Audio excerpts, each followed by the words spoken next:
Tiny Cambodia surpasses big Philippines in foreign visitors from January to September, 2024.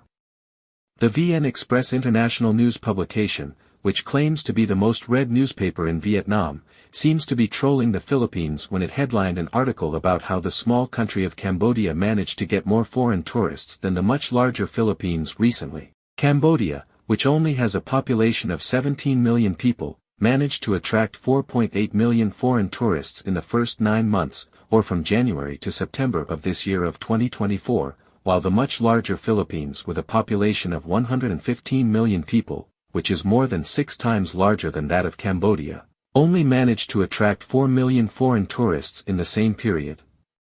Thailand topped the list of foreign tourists to Cambodia with 1.52 million visitors, followed by Vietnam with 973,000 and China with 607,000, this according to a report by the Ministry of Tourism of Cambodia. Before the coronavirus disease 2019 or COVID-19 pandemic in 2019, the Philippines received 8.2 million foreign visitors compared to only 6.6 million by Cambodia in the same year. But now, under the administration of Bongbongmarcos or BBM, with only 3 months left in the year, it will be difficult for the Philippines to hit its target of 7.7 million foreign tourists for 2024.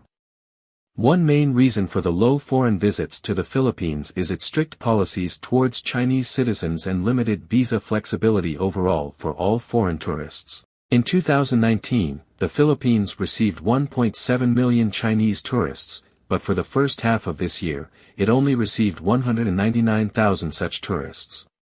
In fact, the entire year of last year of 2023, the Philippines received only 263,000 Chinese tourists. This low turnout has forced airlines to cut down on the number of its direct flights to China.